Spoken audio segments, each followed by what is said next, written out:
Humans can survive weeks without food, but in extreme heat, severe dehydration becomes deadly in a matter of hours. Without water, the body fails rapidly.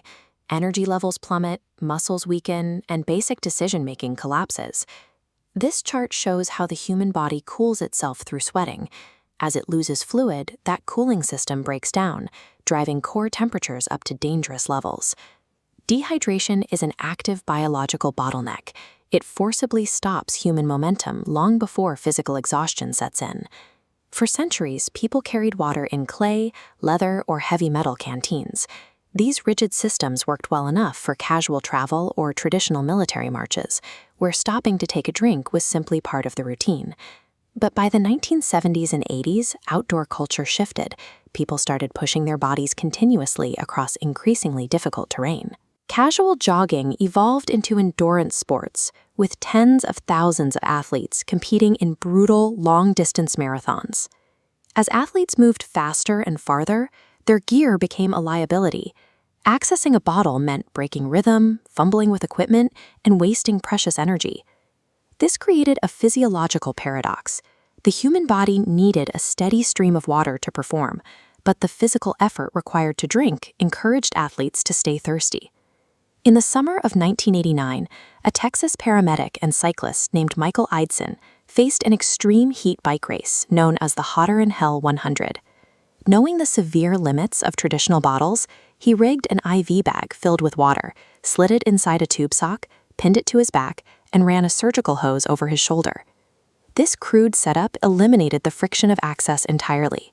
Eidson could drink continuously without removing his hands from the handlebars or breaking his pedaling rhythm. This diagram illustrates the biomechanical shift. Instead of hanging awkward weight on a frame or in a hand, the design centered water across the upper back. By aligning this mass with the body's center of gravity, athletes maintained better balance during intense exertion. Eidson had created an elegant mechanical solution to a critical biological problem, forming the foundation of modern hydration packs. The hydration pack changed the psychology of human performance by making water completely effortless to reach. Instead of episodic hydration, chugging large amounts of water at long intervals, athletes could practice continuous microhydration, taking small sips over long periods. This constant fluid intake actively stabilized core temperatures and sustained cardiovascular efficiency much longer than traditional drinking methods. Military commanders immediately recognized the value. Soldiers on long marches faced the exact same burdens of heavy equipment loads and extreme heat. Standard issue canteens clanked loudly in the field, and opening them required a soldier to drop their guard and occupy both hands. Hydration packs integrated directly into tactical vests. In harsh desert environments, troops could steadily replace lost fluids while keeping their hands strictly on their weapons. Removing the physical barrier to access completely shifted behavior. Drinking transitioned from a conscious, disruptive chore into an unconscious physiological reflex. Nowhere was this more useful than in mountain biking, which exploded across increasingly rough terrain throughout the 1990s. Standard bottle cages mounted to bike frames simply could not handle steep descents and hard impacts, frequently launching plastic bottles onto the trail.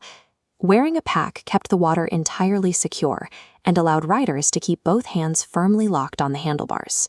By anchoring the hydration supply directly to the body, cyclists could confidently push deeper into remote technical trail systems.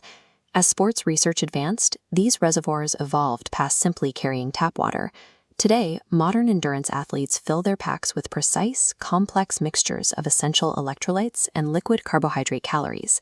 The hydration pack evolved from a basic container into a localized human performance ecosystem, managing multiple biological needs at exactly the right time. Over time, the concept of frictionless hydration spread well beyond endurance racing. Hikers integrated reservoirs into large backpacks, and casual outdoor enthusiasts adopted ultralight day packs.